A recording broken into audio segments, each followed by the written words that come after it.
You know 2019 मेरे लिए अब तक का सबसे बेकार साल रहा है, along with 2020। You know why? क्योंकि मैं पॉलिटिक्स की न्यूज़ में घुस गया था। मेरा दिमाग ख़राब हो गया था। हर पार्टी कोई ना कोई फालतू टट्टी वाली हरकतें करती थी और मैं लोगों की मेंटालिटी को देखकर और ज़्यादा डिप्रेस हो गया था। फाइनली मैंने कहा भाड़ में जाए, मुझे नहीं देखनी न्यूज़ व्यूज़। क्या फ़ायदा, साले सब फालतू की चीज़ें न्यूज़ चैनल पर दिखाते रहते हैं और लोग उनके मूड को दवाई समझ के पी भी जाते हैं। मैंने कहा बहुत हो गया, मैं इन सारे न्यूज़ चैनल से स्ट्रेस नहीं होने वाला, तो इसलिए मैंने फ्यूचर की टेंशन का डिप्रेशन सर पे ले लिया।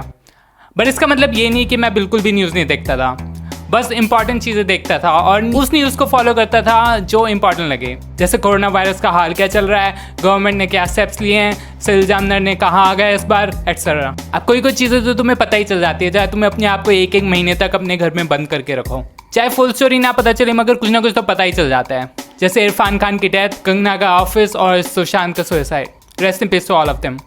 एनीवे, सुशांत का केस क्यूरियस था। I was shocked. मैंने उसके ज़्यादा मूवीज़ नहीं देखी थी मगर फिर भी he seem like a good actor and a nice person in real life. तो थोड़े दिनों तक न्यूज़ पर उसके सुसाइड की बातें और मेंटल हेल्थ के बारे में बातें होना तो नॉर्मल थी। इवन दो मुझे पता था कि थोड़े दिनों बाद सब भूलने वाले मेंटल हेल्थ के बारे में, मगर फिर भी it was good that people cared.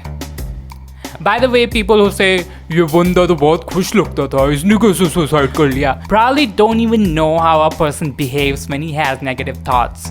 Anyway, I moved on. थोड़े दिनों बाद पता चला कि कोई न्यूज़ चैनल्स अभी भी सुशांत के केस की CBI जांच के बारे में बात कर रहे हैं। टिपिकल ऑफ देम, मैंने फिर भी इग्नोर किया।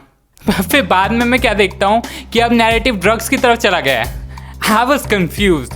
I was out of loop. What the fuck? मुझे लगा कि हो सकता है कोकेन, हेरोइन जैसे ड्रग्स की बात हो रही होगी, जो कि नई बात नहीं है। हम सबको पता है कि ज़्यादातर बॉलीवुड, हॉलीवुड और हर स्ट्रेसफुल काम करने वाले लोग ड्रग्स या अल्कोहल लेते ही रहते हैं, नई बात नहीं है। फिर भी कोकेन और हेरोइन जैसे ड्रग्स डेडली हैं, तो मेरे को नॉर्मल लगा, मुझे इतना कुछ फ़र्क नहीं पड़ा।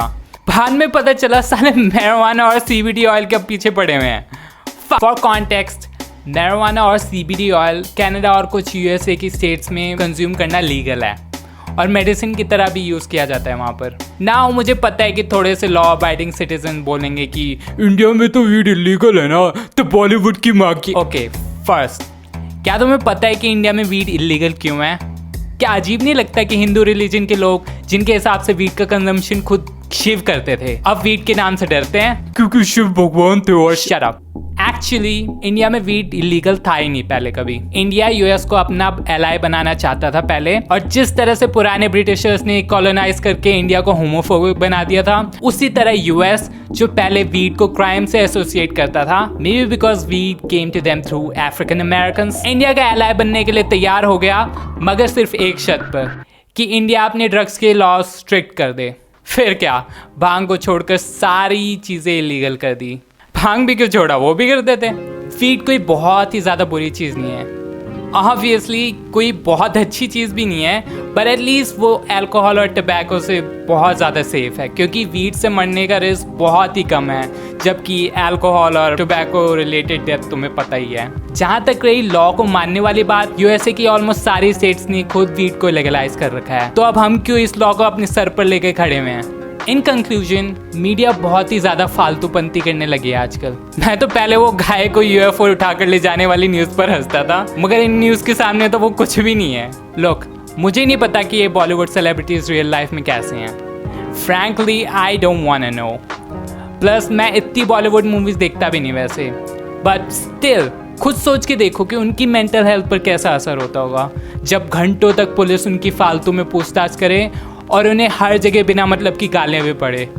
अब लोग आजकल एक चीज़ और बोल रहे हैं, दे से मीडिया और बॉलीवुड दोनों ही बकवास हैं, किसकी साइड लें? तो डैट आई से मीडिया को डेमोक्रेसी का 4th पिलर कहा जाता है। मीडिया का सही से काम करना बहुत ही ज़रूरी है किसी भी डेमोक्रेटिक कंट्री के लिए। मानता हूँ कि बॉलीवुड और मीडिया दोनों ही करप्ट हैं, मगर अभी बॉलीवुड की साइड लेकर मीडिया को क्रिटिसाइज़ करोगे तो ज़्यादा फ़ायदा होगा।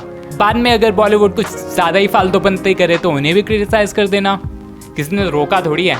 मगर मीडिया का सही रहना बहुत ज़्यादा ज़रूरी है, और आजकल जैसी न्यूज़ मीडिया वाले सुनाते हैं उसे देख के तो ऐसा लगता है कि बहुत ही ज़्यादा ज़रूरी है मीडिया को सही रहना। Anyway, thanks for watching. I don't know. what to do next. So please suggest me some videos, and I think that's it. Yeah, if you wanna follow me on Instagram or whatever the fuck, you can do that. And if you wanna support me on Patreon, that would be nice.